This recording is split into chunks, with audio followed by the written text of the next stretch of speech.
जो ईश्वर को मंजूर है वो होकर रहता है।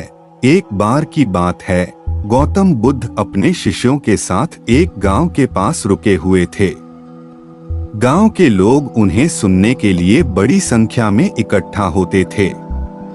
बुद्ध के प्रवचन शांति, प्रेम और समर्पण की बातें करते थे, जो लोगों के जीवन में एक नई रोशनी लाते थे। एक दिन बुद्ध एक ऐसी कहानी सुनाते हैं जो भाई भाई के संबंध, किस्मत और ईश्वर की मर्जी पर एक गहरा संदेश देती है। उस समय एक गांव में दो भाई रहते थे, मोहन और सोहन। दोनों के स्वभाव एकदम अलग थे। मोहन एक ईमानदार, शांत और दयालु व्यक्ति था। वहीं सोहन लालची, गुस्से वाला और अपने स्वार्थ के लिए कुछ भी कर सकता था।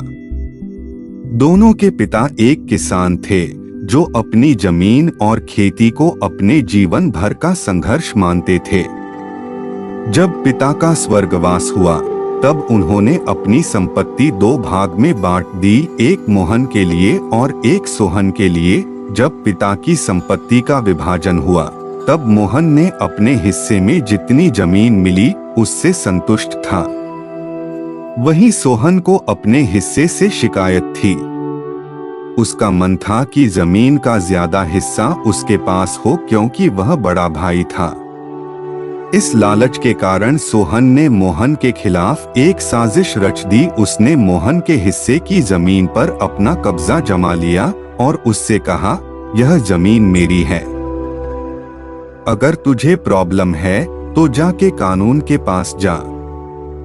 मोहन शांत स्वभाव का था, इसलिए उसने किसी प्रकार का विरोध नहीं किया और अपने हिस्से को छोड़ दिया। उसका विश्वास था कि जो ईश्वर को मंजूर होगा वही होगा। उसने अपने मन में कहा, किस्मत अपना काम करेगी और सोहन अपने कर्मों का फल एक दिन जरूर पाएगा। जमीन छोड़ने के बाद मोहन एक अन्य गांव चला गया और वहां अपने नए जीवन की शुरुआत की। उसने छोटी सी खेती और अपने श्रम से अपने लिए एक अच्छा जीवन बनाया।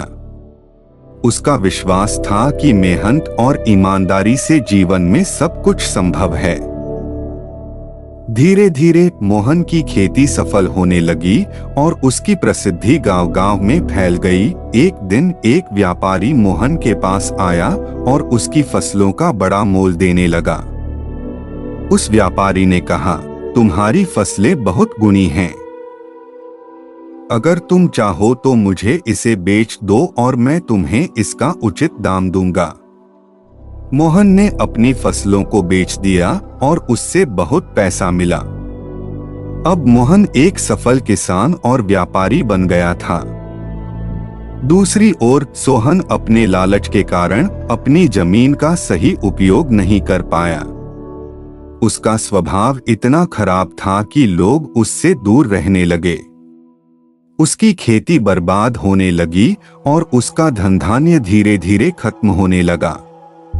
उसका गुस्सा और ज्यादा बढ़ने लगा और उसने मोहन की सफलता का सुनते ही अपने भाई से जलन महसूस की। सोहन ने मोहन की सफलता के बारे में सुनने के बाद अपनी स्थिति पर विचार करना शुरू किया। उसने सोचा, क्या मेरा लालच ही मेरी बर्बादी का कारण है? सोहन ने आत्मविश्लेषण करना शुरू किया। उसे अपने पिछले कर्मों पर पछतावा हुआ और उसने महसूस किया कि उसने अपने भाई के साथ अन्याय किया है। उसने सोचा कि अगर वह अपने भाई से माफी मांगे और उसके साथ समझौता करे तो शायद वह अपनी जिंदगी को फिर से सही दिशा में ले जा सकता है। माफी मांगने का निर्णय लेने के बाद सोहन मोहन के गांव की ओर निकल पड़ा। रास्ते में उसे एक घना जंगल पार करना पड़ा। जंगल में उसे कई चुनौतियों का सामना करना पड़ा। एक रात जब वह आराम कर रहा था तो एक साधु वहां पहुंचे। साधु ने सोहन से पूछा, तुम इतने परेशान क्यों हो वत्स? सोहन ने अपनी पूरी कहानी साधु को सुनाई। साधु ने मुस्कुराते हुए कहा, तुम्हारी परीक्षा अभी खत्म नहीं हुई है। तुम्हें अपने कर्मों का प्रायश्चित करना होगा। सच्चे दिल से माफी मांगो और अपने भाई के साथ मिलकर जीवन की नई शुरुआत करो।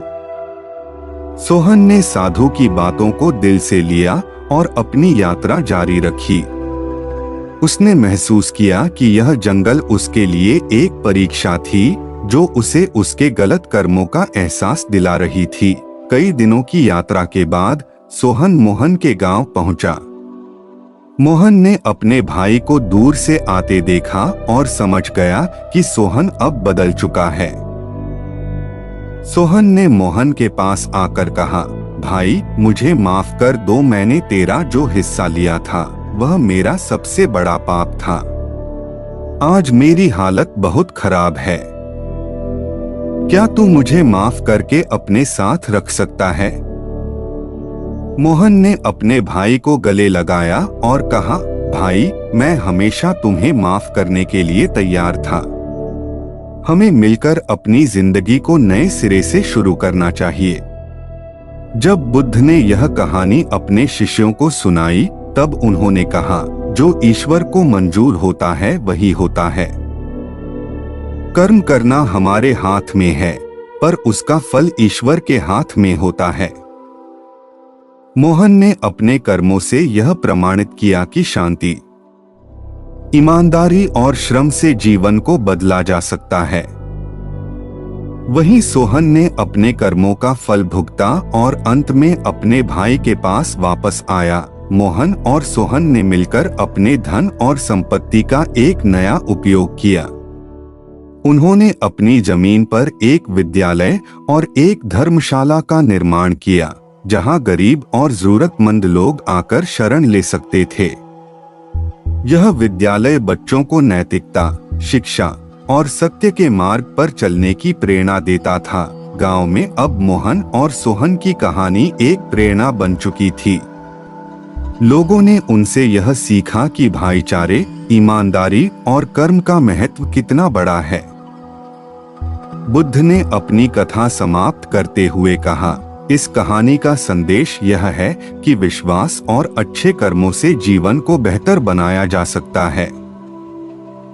और सबसे बड़ी बात, जो ईश्वर को मंजूर है वही होकर रहता है। सोहन को मोहन के साथ रहने का मौका मिला, लेकिन उसके मन में हमेशा यह सवाल था कि क्या वह अपनी गलतियों का पूरा प्रायश्चित कर पाया है।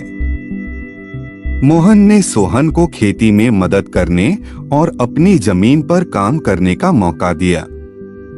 यह उनके भाईचारे को और मजबूत करने का समय था।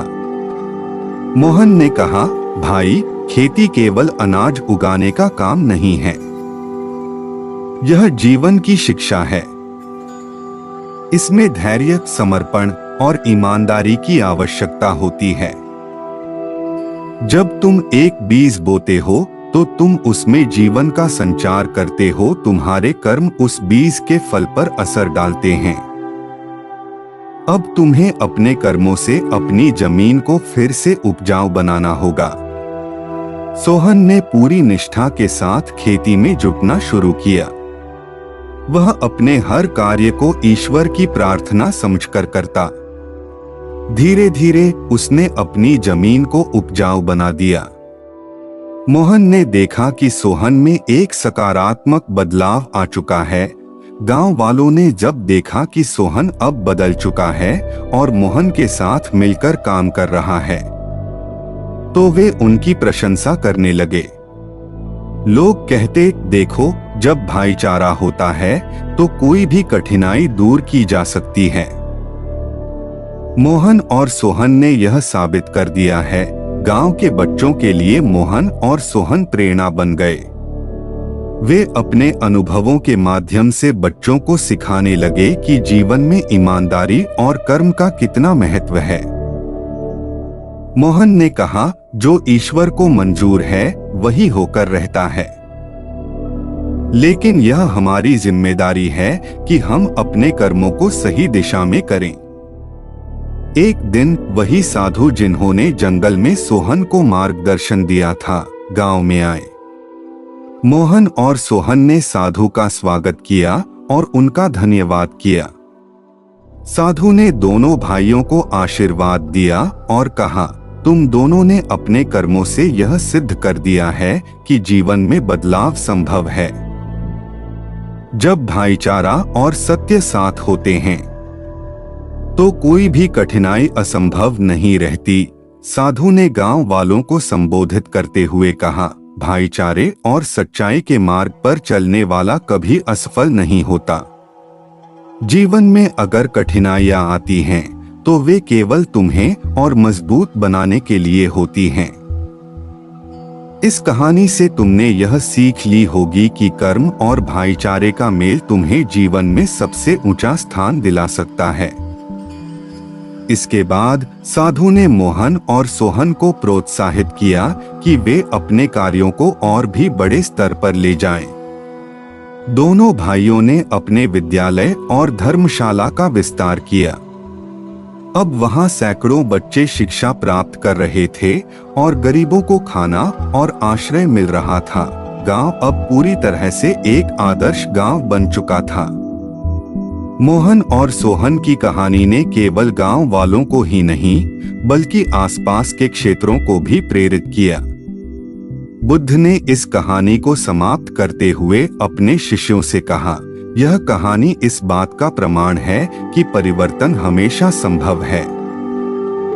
अगर हम अपने कर्मों को सुधारें और अपने भीतर के सत्य को पहचानें, तो कोई भी बाधा हमारे मार्ग में नहीं टिक सकती और अंततः जो ईश्वर को मंजूर है वही होकर रहता है। नमो बुद्धाय। अगर आपको हमारा यह वीडियो पसंद आया तो हमारे चैनल को सब्सक्राइब करें और हमारे वीडियो को लाइक करें। धन्यवाद।